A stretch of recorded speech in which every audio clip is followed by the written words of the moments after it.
కొంచెం మాట్లాడాలి.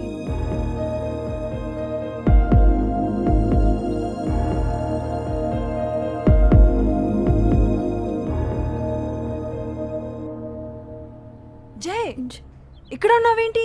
పెళ్ళికి టైం అయింది, రిజిస్టర్ గారు పిలుస్తున్నారు, రా. 1 minute తనీషా. పెళ్ళయ్యాక తీరిగా కూర్చొని మాట్లాడుకోవచ్చు, రా. హే తనీషా, అరే వస్తున్నా కదా.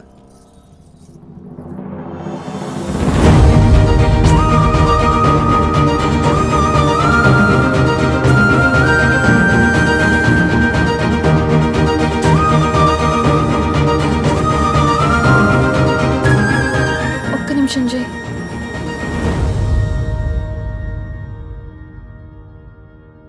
నీకు నువ్వు చెప్పినప్పుడు నువ్వెంత హర్ట్ అయి ఉంటావో నాకు ఇప్పుడు తెలుస్తుంది జై.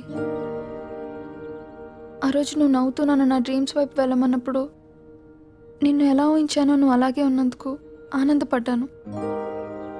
కానీ ఆస్ట్రేలియాలో అడుగుపెట్టినప్పటి నుంచి ఒంటరిదాన్ని అయిపోయాను జై. ప్రేమించడం, రిలేషన్షిప్స్ అంటే మనకి మనమే బౌండరీస్ పెట్టుకోవడం అనుకున్నాను.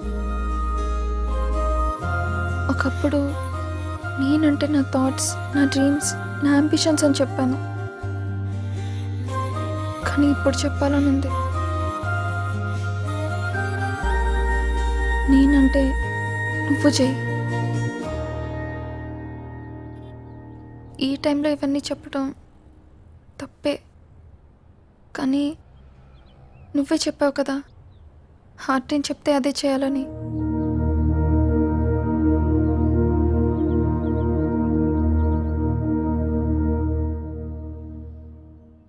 I love you, Jay.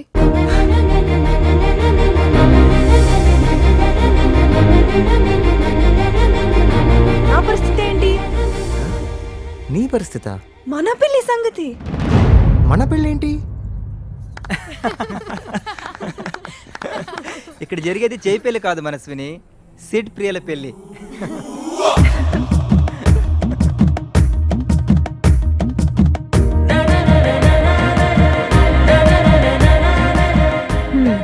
ఇన్నాళ్ళు ఎంత ప్రేమను దాచుకున్నావే? అసలు నీకు ఈ ఐడియా ఎలా వచ్చిందిరా? మొన్న పెళ్లి కార్డు ఇవ్వడానికి సోనియా ఇంటికి వెళ్ళినప్పుడు సోనియా నాకు మనస్విని ఫోటో చూపించింది. కానీ ఆ ఫోటోలో నాకు ఇంకో ఫోటో కనిపించింది. అప్పుడు అర్థమైంది మనస్విని జైని ఇంకా మర్చిపోలేదని. మనస్విని ఓపెన్ అప్ అవుతుందని ఎలా అనుకున్నారా? ప్రియా మిస్ అయిపోతుంది అనుకున్నప్పుడు నువ్వు చెప్పలా? భావన మిస్ అయిపోతుంది అనుకున్నప్పుడు నేను చెప్పలా? అలాగే జై మిస్ అయిపోతున్నాడు అన్న ఫీలింగ్ మనస్విని క్రియేట్ చేస్తే చెప్పేస్తుంది అనుకున్నాను, చెప్పేసింది.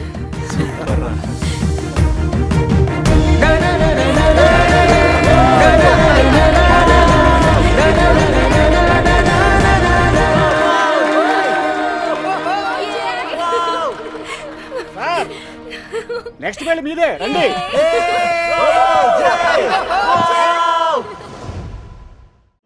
Go, go, go.